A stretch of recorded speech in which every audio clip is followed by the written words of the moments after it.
tonight, Arizona's very own hip historian himself, Marshall Shore. Well, hello, everybody, and good evening. I want to welcome you to Arizona History Happy Hour number 34. Oh my gosh. Who would have thought that we would have been doing this for so long? And you know what? We're going to be going into next year as well. So it's going to be an exciting year for all of us. So I know some of you are out there watching via Facebook, Twitch, and YouTube on this December 10th of 2020. And also, happy Hanukkah for those of you who are celebrating that first night of Hanukkah. So this program is made basically because of all of you out there, but we also do have support from AARP, and they have a message in, if you're looking for ways to stay active, healthy, and informed without leaving home, AARP Arizona has lots of online offerings and virtual get-togethers. Find out all the ways you can click to connect with your community at aarp.org/near you. And you can find things across the state and things that are virtual that you can attend from your very own living room. So if this is your first time, so what can you expect? Well, you know, we're going to be doing some trivia. We have a little bit of cocktail coming up, as well as some Arizona music. We always talk about a little town, and we also always have a special guest on. And so tonight we have a really great show for you. Oh, we'll also have a little bit of show and tell coming up in just a little bit. Now, I know some of you might be watching. Today, the Ahwatukee Foothills News did a great little piece kind of helping and letting everyone know about Arizona History Happy Hour and some of the stuff that we're doing right here virtually to try and share the love of Arizona with everybody. So if this is your first time here, you might be wondering, why, who is that man on my screen? And actually, let's change that so you can see who I am. There we go. Oh, so indeed. So my name is Marshall Shore. I'm also known as the Hip Historian. Now you might wonder, how does one get a name like the Hip Historian? Well, you know, a little over 20 years ago, I was working in a library in Brooklyn. It was, in fact, a beautiful Carnegie building. But you know what? It was winter, there was lots of snow, and I was tired of shoveling and walking in all that muck. And so it was time for a change. So I moved here to Phoenix, where I actually started working in a library, the Harmon Library, down in Central City South, down on 7th Avenue in Buckeye. And there was this rich oral tradition of the community. And so I realized not a lot of people were talking about that recent history. So I just started talking to people and sharing their stories, going off and adding more to it, until it got to the point where I actually walked away from libraries about a decade ago to do just what I'm doing right now. Now, to do that, we had to load everything we owned into a big orange cube, and I wanted to share this image because this is on point for us, since it is an old U-Haul, which we loaded that big orange cube we loaded everything into to get here, and then somebody took and did a mural on the side of one they owned. So when we moved here, we moved in a little 1956 ranch. Now, when we moved in, it was beige and beige and beige and lots of beige. I'm happy to say now it is a much more simplified two-tone of seafoam and cantaloupe. And pretty much the reason why we fell in love with the house was the kitchen. It's still the original GE electric kitchen, all that buttercream yellow tile. You've got the in-the-wall oven that matches. And if you look really close, you'll see the buttons for the stovetop inset in the wall. Now, it's funny, I just did a program the other day, and a woman's like, you know, if you're not very tall, that's really dangerous. And it made me realize I'm lucky that I'm not short enough that I would have had to have burned my hand to get to those buttons. But indeed, I'm sure that was an issue for some folks. Now, once I got here, all I kept hearing about was there was no history here. But I knew that wasn't true because every time I went somewhere, I came face to face with so many amazing people, places, and stories. And then there's that post-war boom that I think in a lot of ways made the Arizona that we all know and love today. All those GIs that either were stationed here, trained here, or passed through on the way to somewhere else. And after the war, they were moving here in huge numbers, and in some cases looking for a house just like mine. And then there's this man, Dr. Carrier, the inventor of air conditioning, who forever changed how we would interact with our environment. And in fact, some people even take the wall space that an air conditioner could be placed in and turn that into a work of art as well. So as I said, my name is Marshall Shore. I'm also known as the Hip Historian, and you might wonder, how do you become the Hip Historian? Well, actually, in 2012, we were celebrating statehood on February 14th. They'd been doing things across the state, and they decided to do a really grand event at the Capitol. So they had a main stage, and someone gave me 15 minutes on that main stage to talk about anything I wanted to. And I chose one of my most favorite events that hardly anybody remembers. It was an event called Mask of the Yellow Moon. It ran from 1926 to 1955. At its height, it had about 5,000 students performing as well as putting on the show. You had lots of costumes that had been designed by students and made by home economics.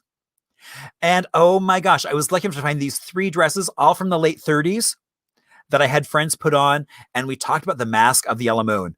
What an amazing day that was. And that's a lot of what I've been doing for the last decade, is doing a variety of tours and lectures. And you can imagine in COVID, a lot of that has stopped. We are doing on Saturday, we're doing our second Saturday kind of downtown haunted history tour. We limited to 10 people. Everybody's wearing a mask. And Deb, my co-host, and I wear microphones under our mask with speakers on our hips, so that way everybody can hear us. If you'd like to reach out, for some of you, there is a chat session off to the right of your screen. Feel free to type messages in there or use that. You can also follow me on Facebook, and that is Marshall Shore Hip Historian. You can follow me on Instagram, Hip Historian, or even good old-fashioned email works, and that is hello@hiphistorian. So if you're watching on Facebook, you'll see there's a little share button right down there. If you would be oh so kind to click on that and let everybody know how much fun we're having as we talk about some murals, some art, and some really cool stuff. So, it wouldn't be happy hour without a cocktail. And so, I could have a machine that I just punch in what I want and out it comes. But, there is so much that would be lost in that. I'm happy to say that I have PJ, who is a bartender over at the Valley Ho. And so he has been weekly coming up with a special cocktail every week on theme. And this week is no different. So let's go to my bar and my little silent bartender over here. And so our cocktail is called Stone Sour. It has 1.5 ounces of bullet bourbon in it. It has 1 ounce of orange juice, 3/4 of an ounce of lemon juice, and 3/4 of an ounce of simple syrup.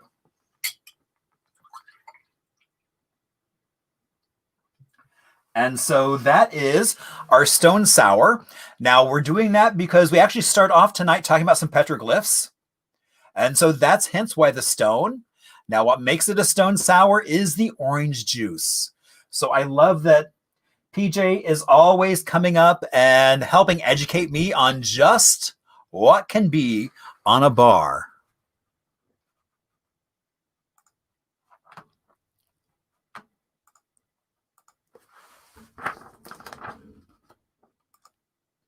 And so, oops, sometimes you overfill the cup and.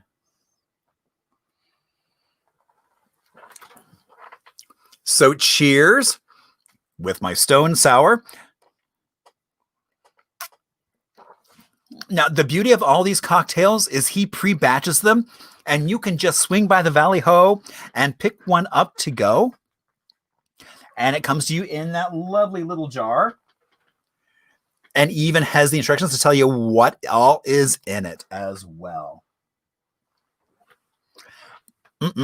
That's oh so tasty.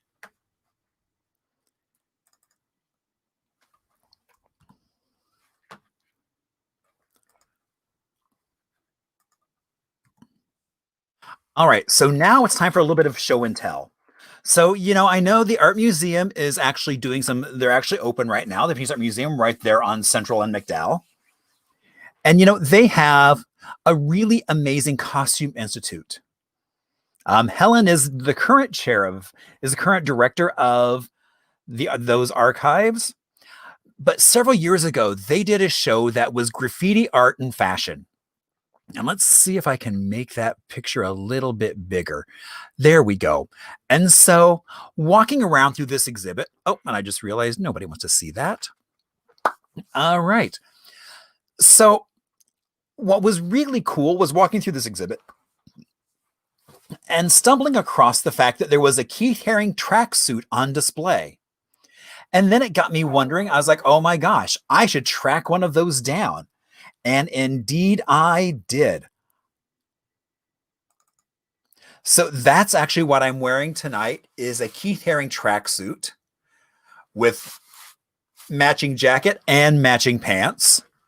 It's quite an incredible look. So, and now I can actually use it to actually tell some of Arizona history. I didn't necessarily know that when I got it. I just thought it was a really cool thing.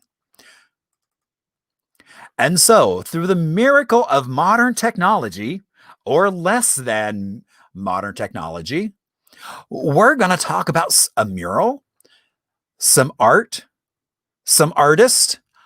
All right. So it is my very happy pleasure to bring on my friend Such. Oops. Hey, Such, how are you? Hey, what's going on? I didn't know you were gonna put the one up with the fashion that Helen was involved in. Well, actually, that was Donita. That was when Donita was still there. But Yeah, what Donita an was amazing show that was. The walls were Say Adams, and then Say Adams and myself did the pedestals. Oh, I didn't realize that. I thought that jacket looked familiar. Indeed, yes, it does. It was like the key piece, and I was like, oh my gosh, I really like that. Yeah, brother Say. Very cool, man. Wow, I didn't realize you guys then did the pedestals and the walls. Yeah, they flew Say Adams in for that, and then I connected with him when he was here. And did you go to the opening? Were you out here when they did the opening for that show? I couldn't get to the opening. I basically went when it was open to the public. Yeah, and then Lady Pink came out, and because they had her jackets. That was a great show. I'll email you some images. Oh my God, that would be great because it was such a good show, and there were all these other programs attached to it and everything. I mean, over in Whitman Hall, they did so many different programs on just graffiti and fashion. Yeah, it was so much fun, and so that whole inspiration was like going, okay, I need to find myself one of those jackets. That's cool. So, and that's exactly what I did. Oh.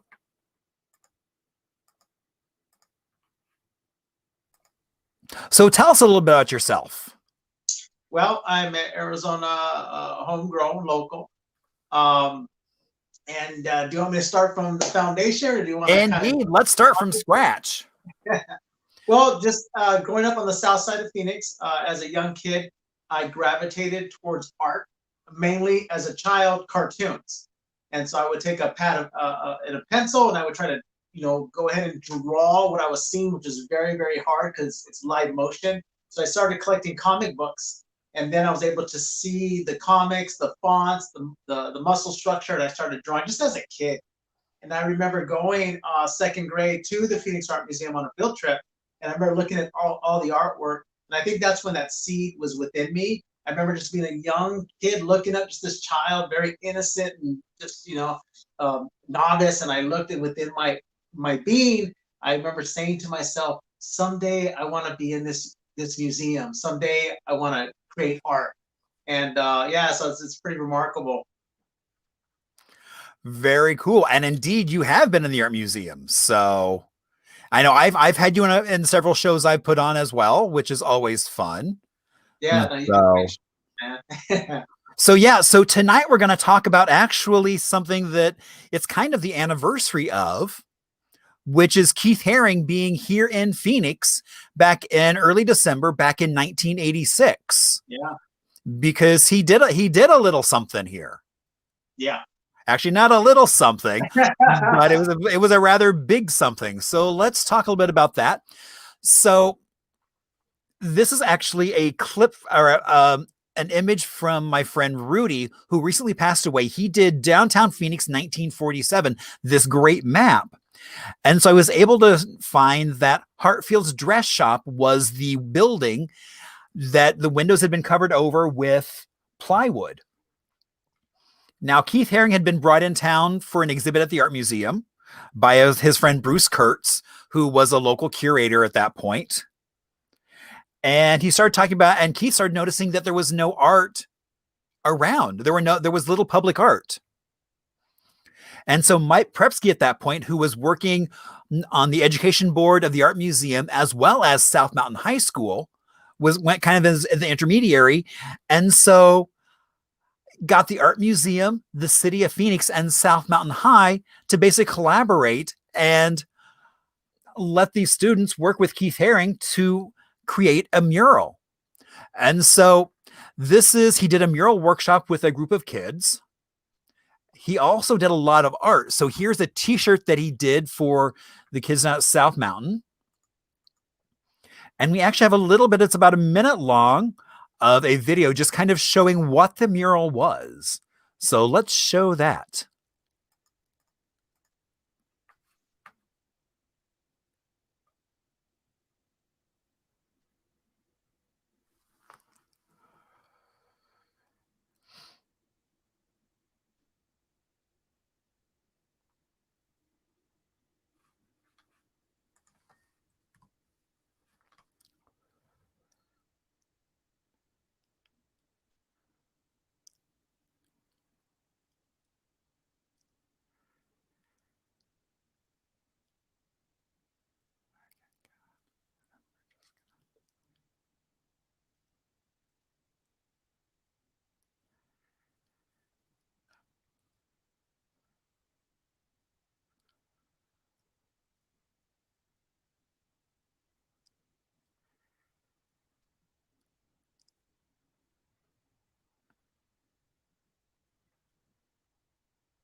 So Such, were you one of those kids down there painting that mural?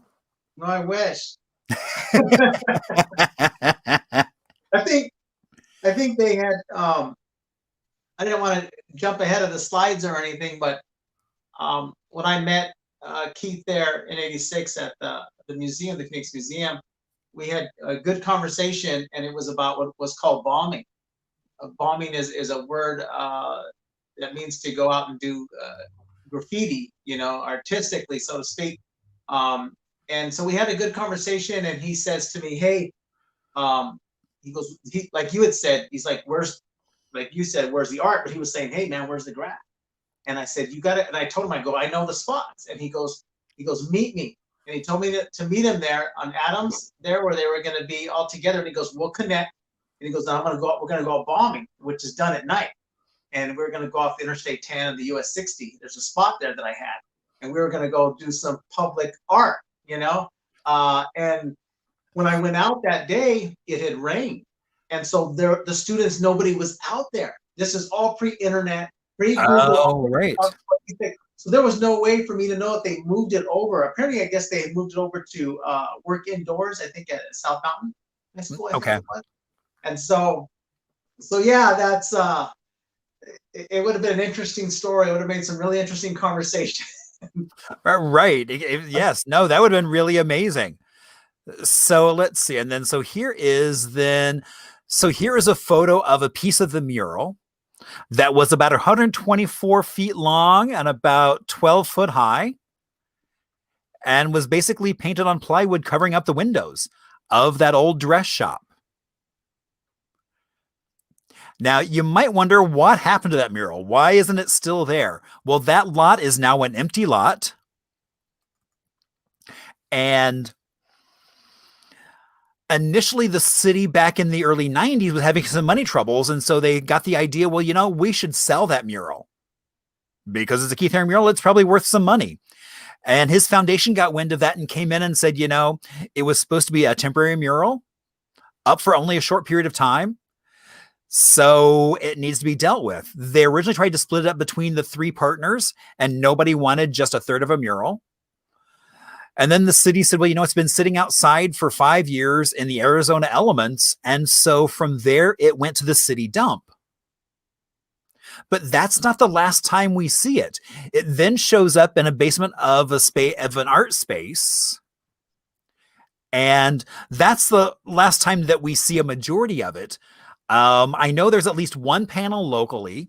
I'm still waiting for photos, but I think I have found 4 panels out of state. Wow. So it's like, I love how just there's still this kind of mystique about what happened to that mural. But I love that he played such a part, I think, in just kind of starting to get murals kind of kicked in gear here in Phoenix and showing people that you could have a life of art as a way to, and I should talk a little bit about it. So this is actually my green screen is an old postcard, and wait a minute, trying to figure out which way to move my finger.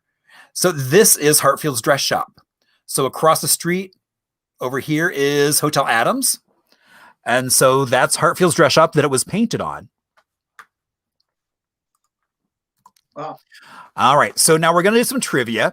Now, our trivia is a little different than a lot of other trivia because we'll go through the questions and answers. Then we'll take a little bit of a music break so that we can kind of collect your thoughts.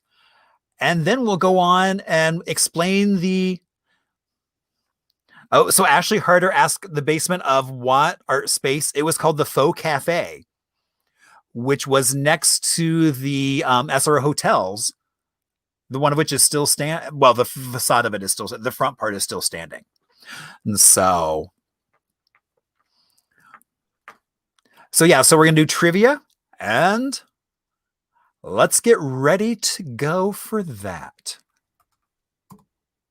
All right. So our first question is, what park are these ancient petroglyphs found? A, Encanto, B, Papago, C, South Mountain, or D, Dead Horse Ranch? Which one of those parks can you find ancient petroglyphs?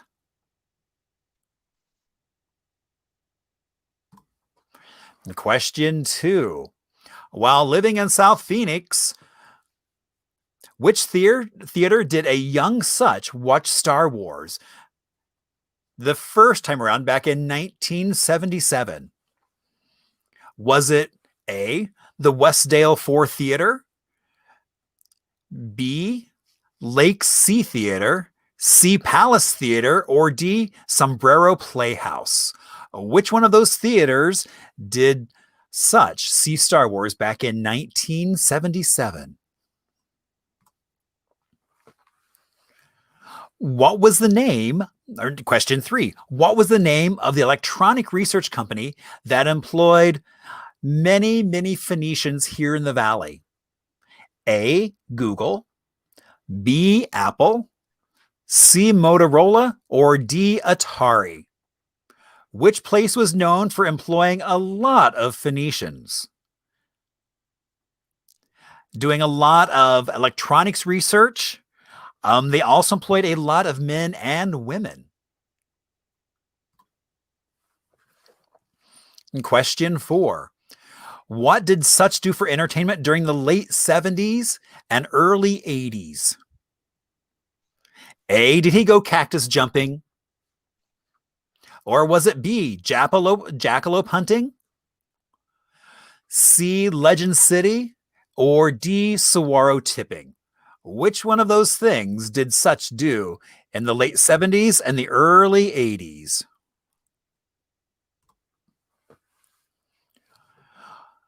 Question 5. That midway point, what was the city punishment for graffiti back in 1983? A, a public flogging. B, writing 100 times, oh, not on a wall, on a chalkboard. I will not write on walls. C, received a field card and a possible misdemeanor. Or D, no dessert. Which do you think was the punishment for graffiti back in 1983? Question 6. During the mid-80s, which Phoenix and East Valley interstate was kinged by a young Such? Was it A, the US 60, B, the I-10, or C, all of the above?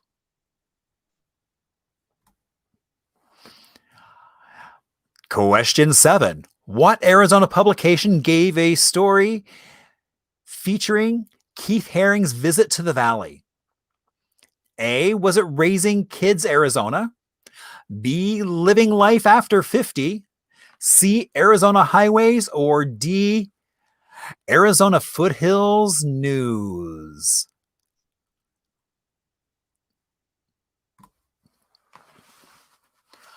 What was one of the items that Keith blessed a young Such with as a memento to his visit in the desert of Phoenix? A, was it a subway token? B, a pilot marker? C, a set of buttons? Or D, a painter's cap? And coming into the home stretch at question 9. What is the story behind this piece of art by Such's son, Champ? This was his art homework. B, Wild Style, Patty Astor's New York Fun Gallery tribute.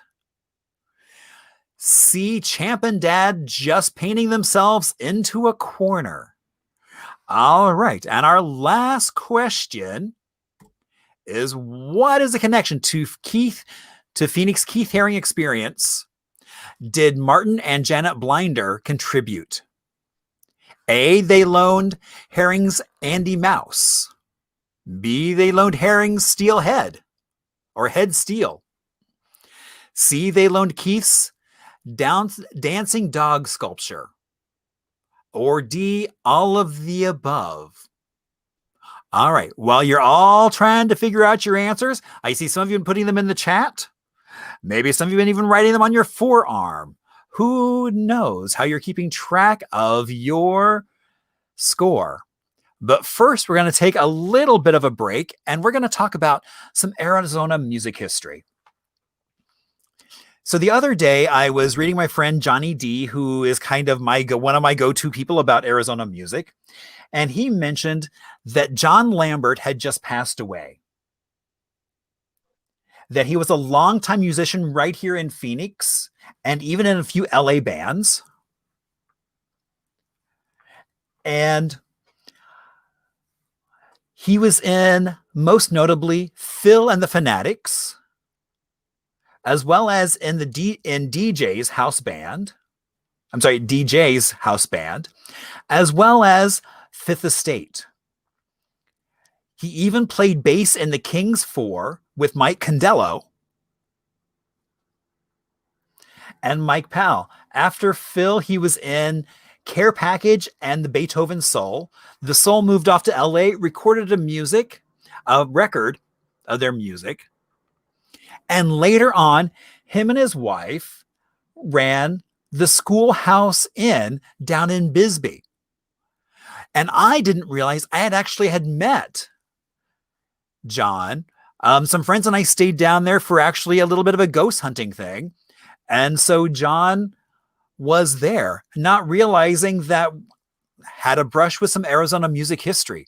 So you never know where history's going to kind of keep rumbling up and show its face. All right. So you're ready all for yes, and champ indeed. If you're out there tipping Swaros, there would be a very hefty fine, as well as probably lots of needles stuck in you. So I would suggest not doing that. Not a fun thing at all. Up, and Ashley said she loves the Schoolhouse Inn. I know. It was such a cute place. All right. So let's talk a little about petroglyphs. So what park can you find petroglyphs in? South Mountain Park. You know, and I love being able to go down and go on a little hike at South Mountain and come face to face with those petroglyphs, which is really cool. And then I also love how it's such a, it's like when I first moved to Arizona, it was like when I saw those, I was like, oh my gosh, that looks very close to Keith Haring's art. So it kind of helped create that connection to the desert and art right off the bat. Kind of that was really our first of people writing on walls, which we're still doing today. And you do quite a lot.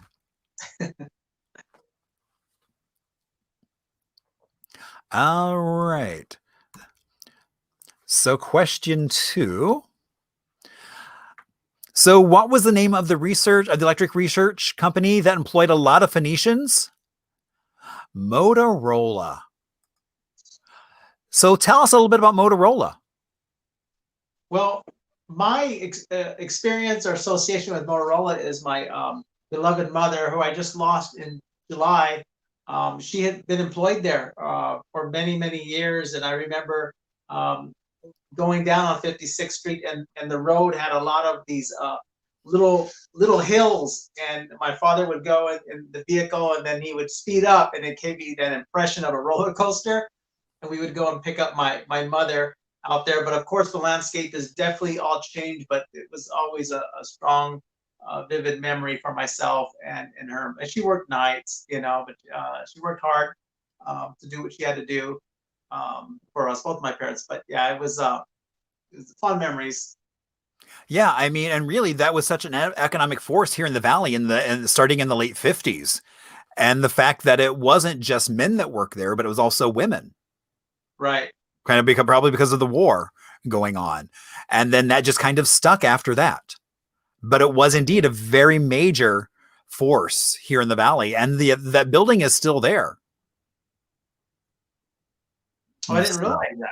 Yeah, so the original building is still there. It looks a little different. It's gone through a little bit of renovation. So, but yeah, it is still there. Is there an industry in there? Or I forget what's in there now. It is not Motorola in the building. Oh wow, I'm gonna have to make you know, it's just adaptive reuse. It's like they moved out, somebody else has moved in. So yeah. All right, question 4.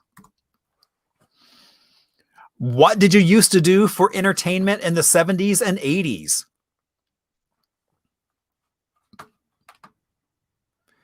Did you go to the Wax Museum? Did that too. Did that too.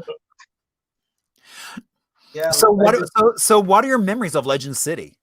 Yeah, Legend City. I mean, that's in partnership with the whole Wallace and Ladmo experience growing up as an Arizonian. You know, in South Phoenix when we lived, our parents would go out there, take us out there, and you'd have the velvet posters, you know, with the black light, you know, you could win those.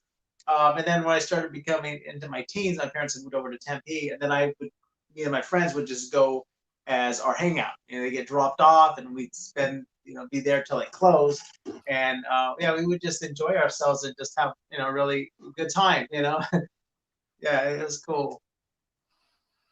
Did you ever go on the water ride they had, the little boat that kind of? Yeah, we did that. Then they didn't initially have that, and they had built it, but we were looking forward to that when they had installed that. But yeah, it was cool, man. I some good memories there.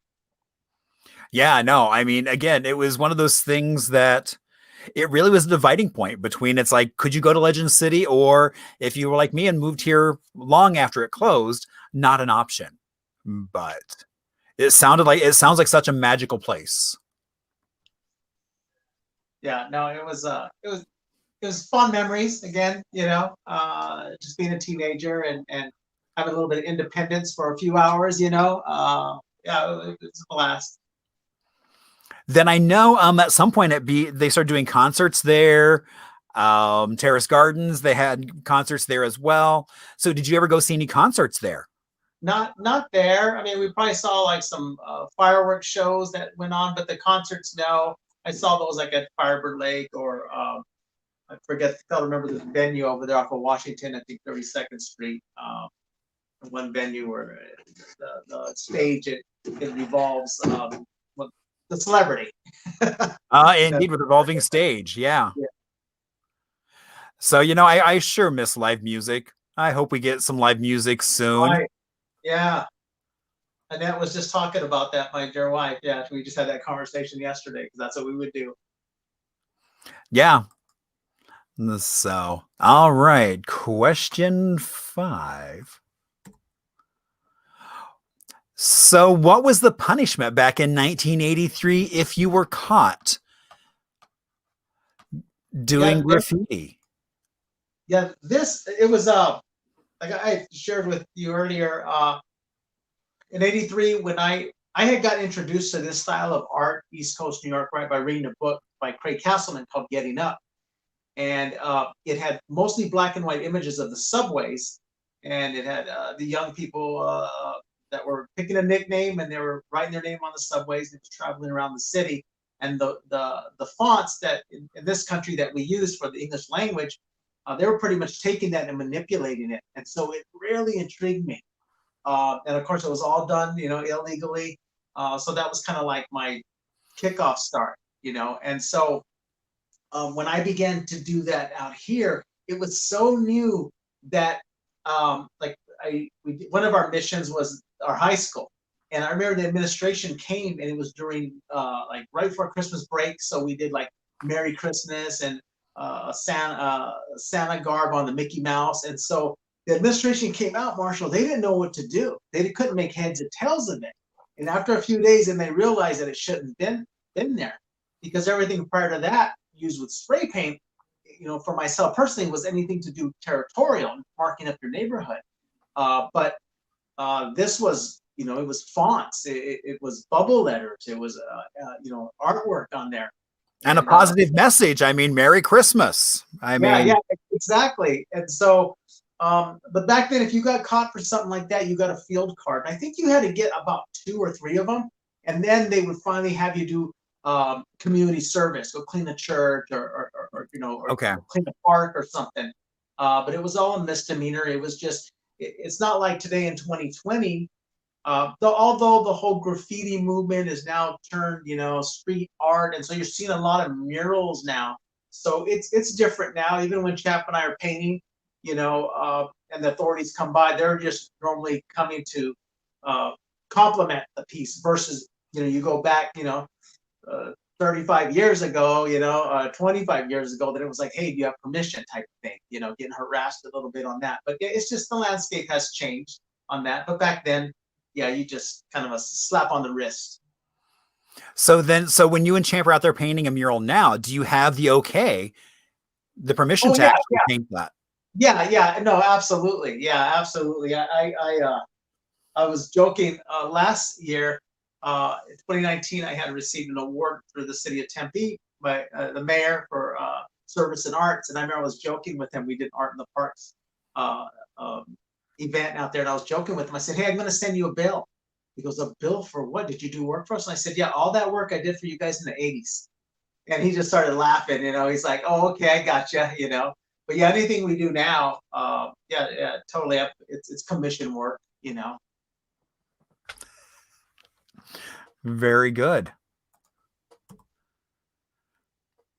All right. So, and I guess did I go by question 2? Somebody just sent me a note saying, what happened to question 2? Did I? Oh, I completely skipped by it. I am so sorry, Such. So, where Oh, did you go see Star Wars? oh, yeah, that was a Westdale. Yeah, 1977. Stood in line, and saw this film that just blew my mind. So I'm a big Star Wars nerd. So, but yeah, it was me and my little brother. My parent, yeah, my mom dropped us off there, and then we stood in line and watched the Star Wars 1977. Yeah, it was Westdale. So, where was Westdale? It was, if I remember correctly, I think it was like we lived in South Phoenix, so I believe it was like 35th Avenue, if I'm thinking correctly, possibly. Oh gosh, it may have been south of Van Buren, possibly. And that was, we didn't go out that way too often, but I do remember it was Westdale, and I think I put the image of the ad, right, and it showed like where they were showing it. Right. Yeah. Yeah. So, yeah. Oh, it looks like it says Van Buren and 35th Ave. So, you were right. Okay. Okay. That's rare for me to remember something like that. Now, chaps start writing everything down because you're gonna, you know, you don't want me to lose, my thoughts on any of that. But I've been trying to. Yeah, I know what I tell people a lot of times to do is like, it's like ask some people some questions and just pull out your phone and record their response to it and then save that. Yeah, yeah. I use my notepad a lot on my device. So yeah, because it's like I wish I had family telling stories because I can never get it that way again. Just their Right. pronunciation of everything and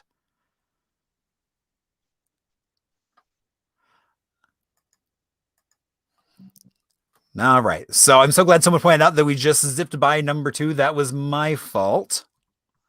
All right. So now where did we end up? Okay.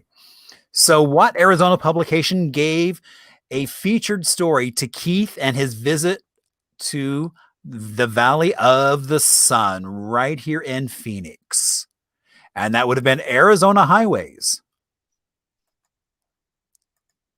So that's pretty cool. That was actually, I think, really cutting edge for especially something like Arizona Highways, which really did more those scenic drives, those picturesque pictures, to now suddenly have images of Keith Haring in Central Phoenix now painting a mural.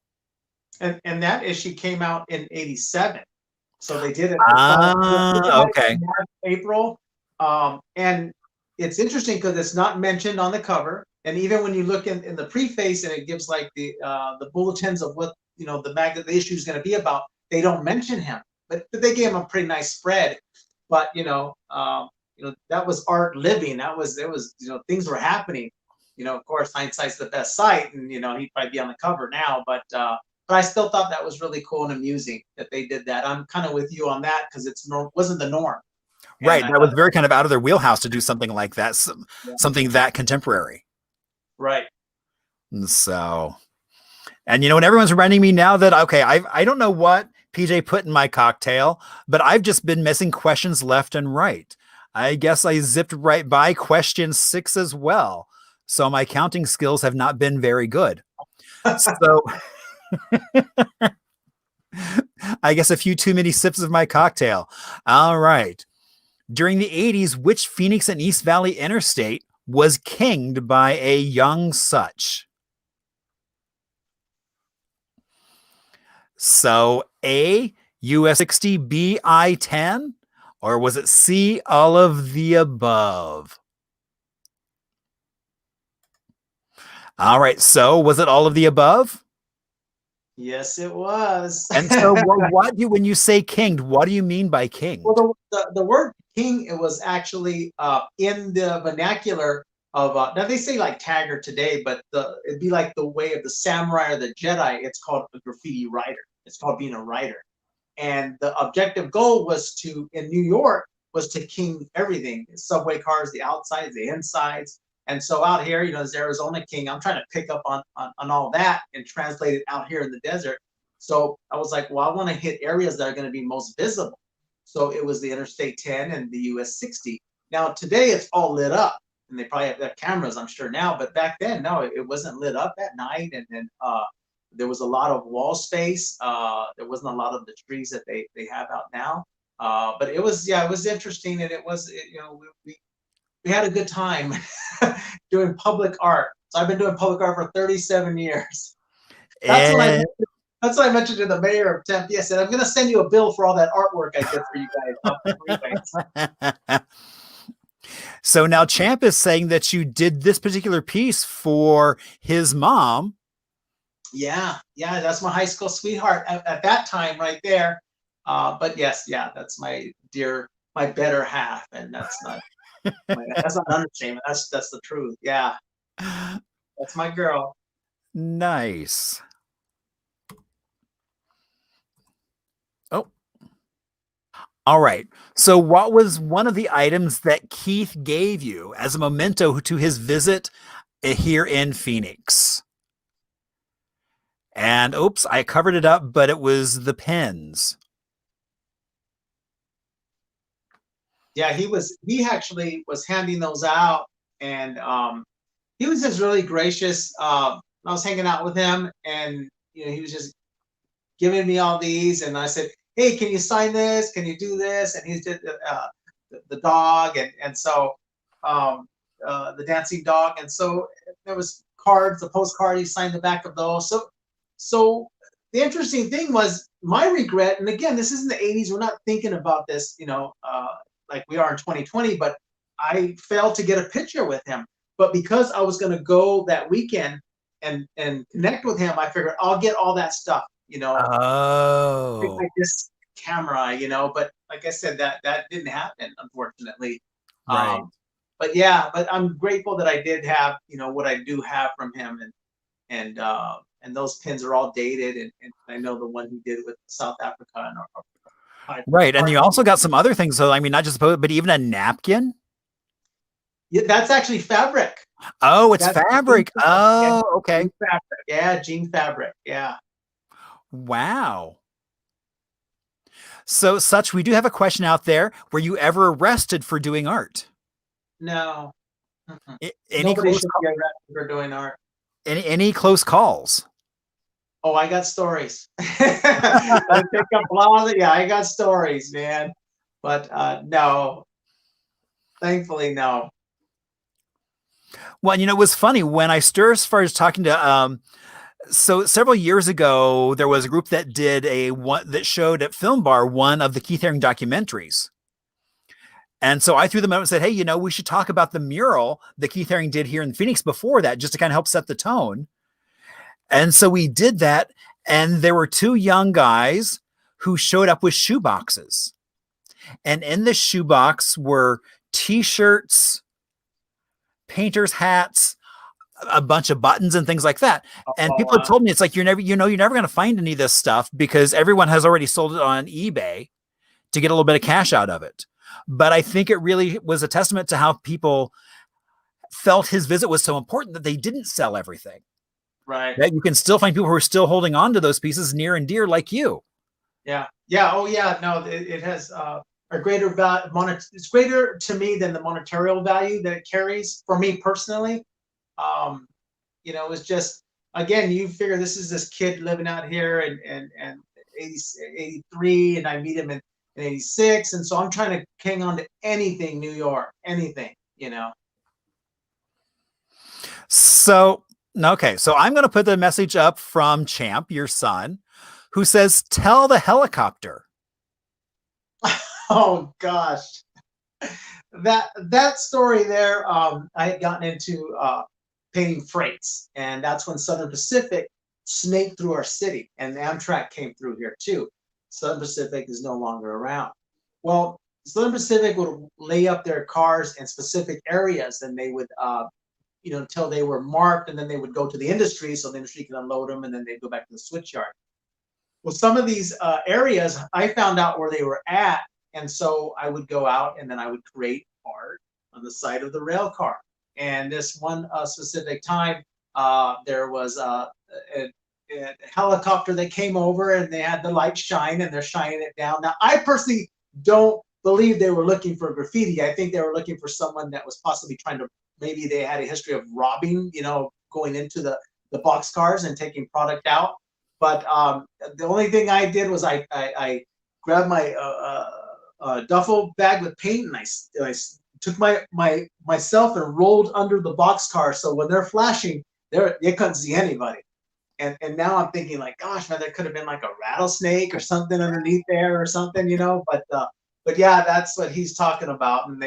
But I was, my heart was beating, I can so only quick. imagine. I mean, It's a bright light. And this was mid '90s, and now we see, the helicopters are used more often now, but back then, it wasn't as much. But yeah, that was yeah, I think I used one of my cat lives there. So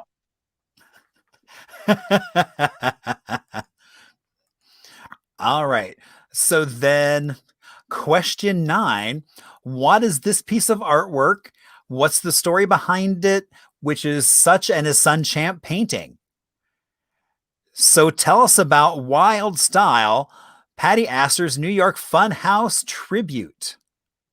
yeah, this was actually it's the Fun Gallery, and this was Pete Brennan, who lived out here, but now he lives up in Oakland, San Francisco area, and he had put together this event out there in Oakland, and it was an anniversary of the Wild Style film.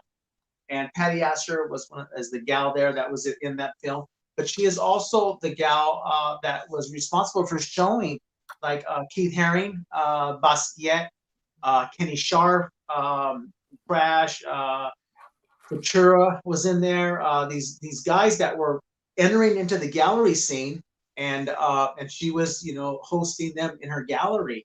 And so when they did this anniversary, that's what that tribute was for. And so Howard the Duck is a character that was used on the subways. Back then, they would accompany him with letter fonts, the nicknames, but they'd had cartoons. But Howard the Duck rather was one Lee Kionis would use, the X-Mandals. So they would use these. And so Champ decided he's going to do the Howard the Duck. And then you can see Futura's imagery. And then, of course, up on top, you see the Angels, Keith Haring. It was a really cool event. This is where we connected with the X-Vandals, one of the pioneer graffiti crews out of New York, late '70s.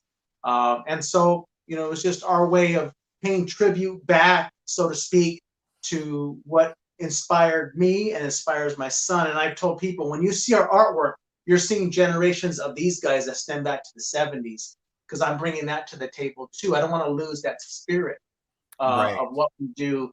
And our pieces are I say they're handcrafted. We do the way of the samurai, and we translate it by hand. We don't use a lot of aids when we're translating the pieces onto the walls. So we try to keep that spirit. That's us. That's what we bring to the table as a team. Not to condemn anyone else that uses other stuff. I'm not saying that, but I'm just saying this is what we do, what we bring to the table, to honor those that were out in the subway yards, out painting, bombing. Keith Haring, he was in the stations, right? You can see YouTube where he's out and he's getting arrested. But I mean, think about it, Marshall, to be so committed to your art where you're willing to take that risk to get incarcerated. I mean, to really, there's a story within that. Of course, like I said, 2020 things are different. And I'm grateful. I truly am. It's seen differently now. And of course, we have new generations. We have these new generations, hopefully running things, and hopefully we Well, and so many artists now doing murals and things. I mean, if you take a look at Roosevelt Row, if you take a look at 16th Street, there's so much going on. I mean, Tucson, it's like, I mean, when you look at Ajo, it's like, I mean, there are murals going on everywhere. Yeah. And really kind of seen as a kind of pride. And I just saw a thing in New York where there was a group of artists that were actually suing some new buyers of a building that were going to paint over their mural. Where was this at? I'm in New York. Oh, okay. That was the 5 Points. I think that was the Fun Factory. Yeah. The Fun Factory. And I mean, you look at our downtown, area. The landscape is changing, of course, but you see like La Locota and Breeze, who did the Paint Phoenix, and you see these OGs that were bringing this to the table. Now, to us, we're graffiti writers, so this is what we do, large art anyways. So then we start translating that onto the walls, and it created that hub. And I remember being in the Garfield neighborhood, where my aunts and my grandmother lived out there. So as a young kid in the '70s and early '80s, we'd be out there. But the whole area is changed, it's transformed. But yeah, absolutely, man. I'm grateful. And if I'm missing anyone's name out there, the notables, you know who you are. But yeah, it's really nice to see that, drive through there and see the artwork out there. So then Champ also says there's a good dog story. Oh gosh, I'm not gonna. That one's gonna take too long, Marshall. Okay. When life is back to somewhat normal, we'll go out and have a cocktail, and you can tell me Oh that. yeah, there you go. There you go. We'll have you over our place, man. Yeah. Oh, that would be great. Would love that. Heck yeah, man. All right. So we have one last question for trivia. All right. So what connection to the Phoenix Haring experience did Martin and Janet Blinder contribute? So D, all of the above.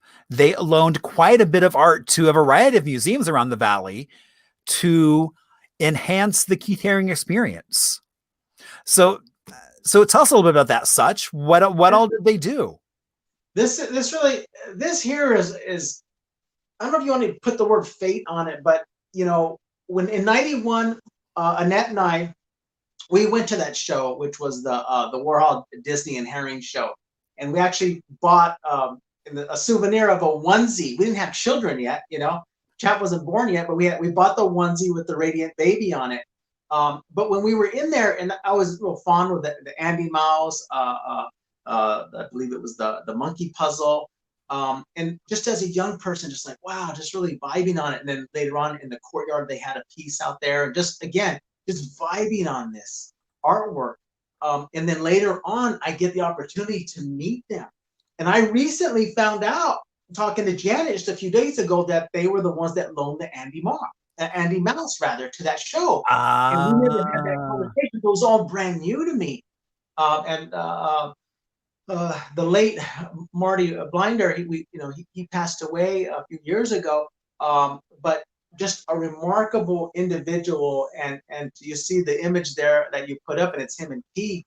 And for them to have that connection here in the Valley and to loan that work out, and to me to be a recipient of being able to see the artwork and marvel at it, and it's just it just blew my mind, and even so much more to be able later on to go, oh my gosh, you guys are responsible for that artwork. And I knew that they, they're collectors. I knew they had his work. I've seen it, but these specific pieces I had not, and I wasn't aware of that. So it was it strummed the strings to my heart. When I learned about that, and I was just like, wow, how odd my journey, my art adventure, and how things intersect, and you meet these people.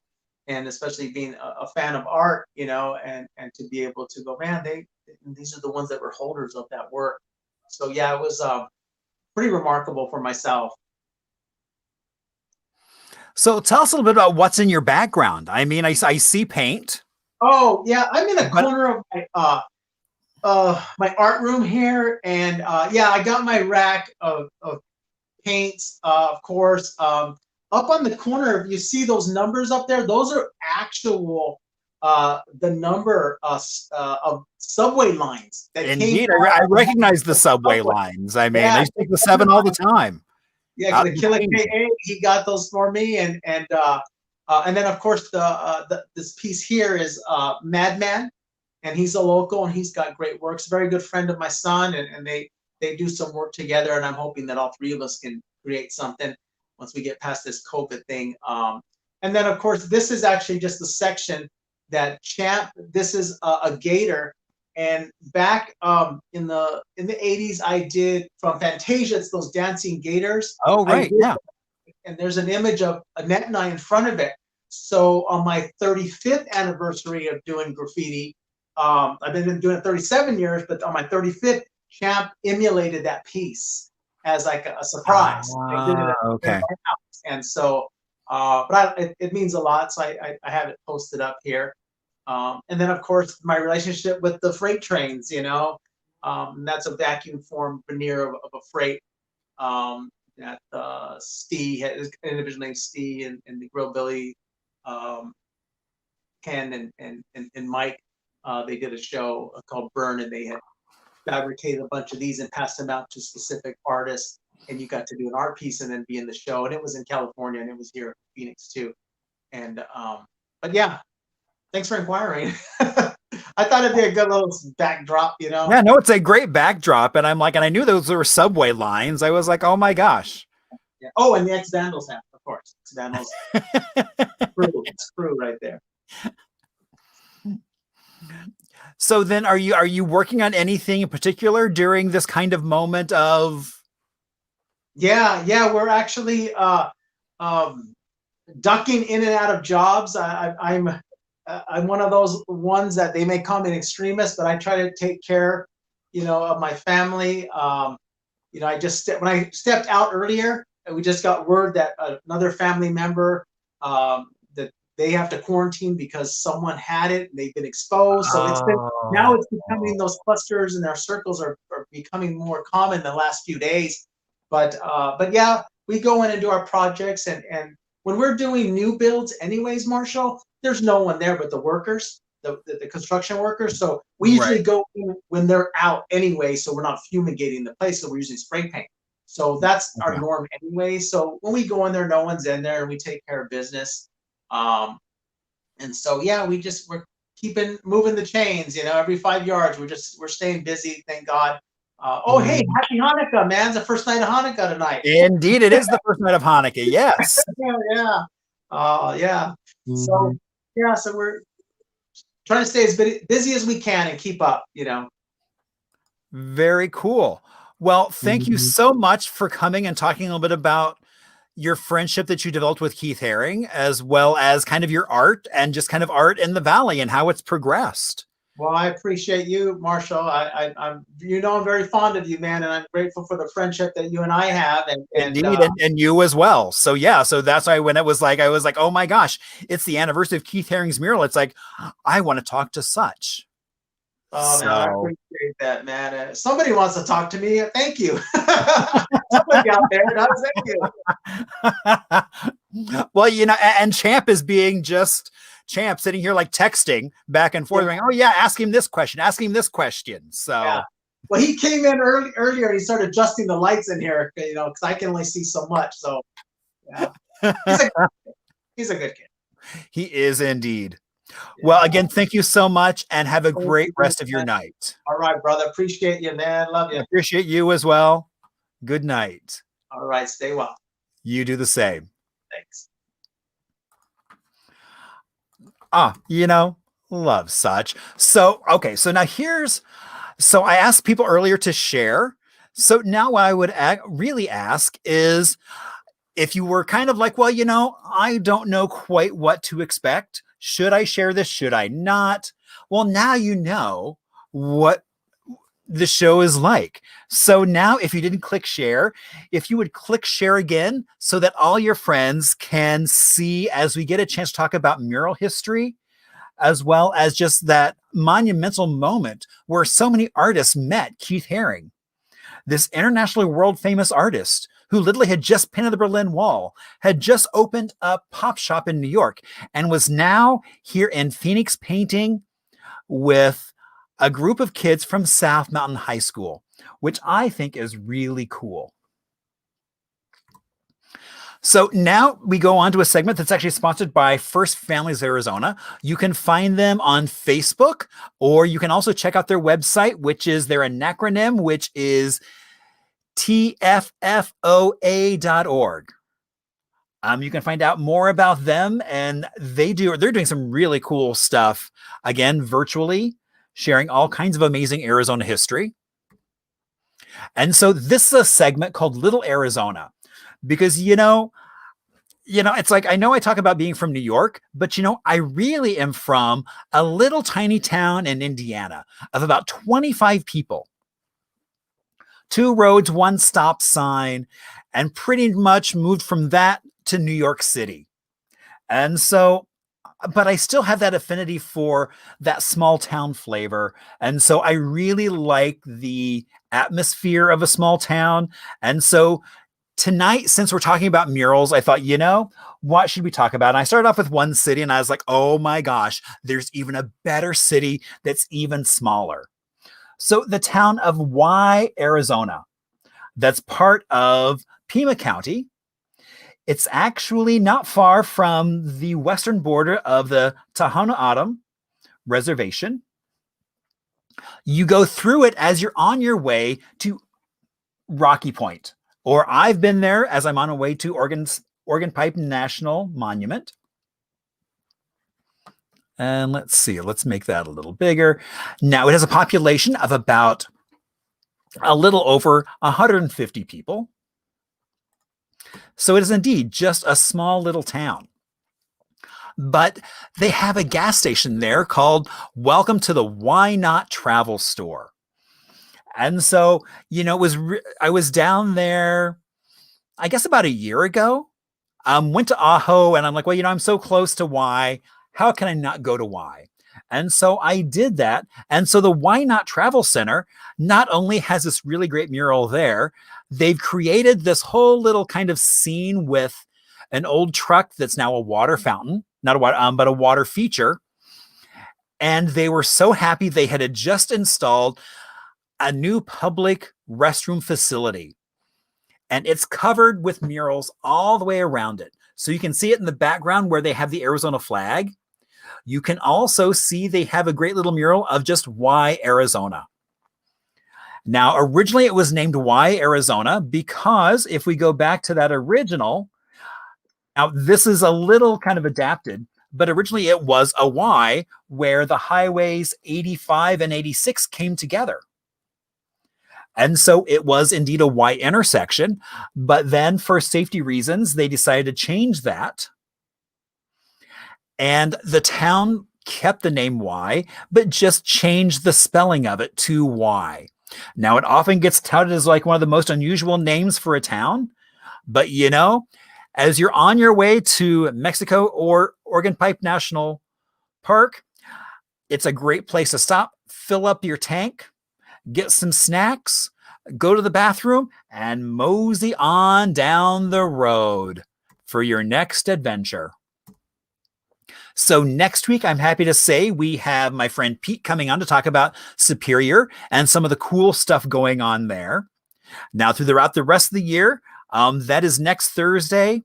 Just before Christmas, we actually have Holiday Magic, talking about magic history with my friend Jonathan Fitzgibbons, who actually will then be doing some magic as well. And I'm so excited. We just chatted yesterday about New Year's Eve. We are going to be live from the Arizona Heritage Center, giving a little tour of that, as well as then having questions about Arizona trivia. So remember, this is only made possible for those folks on the other side of the screen watching. Thank you for all your support that you have given. I also do have a sponsor in AARP, and they would like you to know that if you're looking for ways to stay active, healthy, and informed without leaving home, AARP Arizona has lots of online offerings and virtual get-togethers. Find out all the ways you can click to connect with your community at aarp.org/near you. And again, you can find everything from just healthy habits to drum circle. So you can go grab a spoon and a pot out of your kitchen and you can join the jamboree. Remember, if you have any questions, stories, or suggestions, you can always throw them out in the chat, or after this, you can throw them out through Facebook. Also, there are some events coming up. We do have, if you want to check out some events coming up, you can do that via the website, which is hiphistorian.com. I also will have activity books as well as t-shirts. Like tonight, I am sporting under my Keith Haring. I have a little bit of Mr. Lucky's going on. So we will have t-shirts coming up this weekend at some pop-up markets that are fully masked, so that way we're all being safe with each other. So there is a night market on Sunday, and then on Saturday, next Sunday, December 20th, we have night market coming up. But then this Saturday is the holiday market over on Grand Avenue behind Bragg's Pie Factory. So again, both of those are masked, so that way everybody is safe and healthy. Also Festivus, which is now been going on for longer than a decade. It's all jumping virtual. So check out hashtag Festivus 2020 to find all those vendors you loved, as well as other vendors. And as always, I definitely want to give a shout out to that intro video, which was my friend Chris and Cole created that with music and video. And obviously my cocktail advisor, who keeps filling me full of good cocktails, as well as knowledge about cocktails, Mr. PJ Vader Baron. So thank you again, PJ. And then we have outro music from a hometown lad now living off on the East Coast, Mr. Ho. So we have a little bit of music and found film footage. Everyone, happy Hanukkah, happy holidays, and have a great rest of your night. I will see you here next Thursday with more fun and more Arizona history. So good night, all, and I'll see you soon.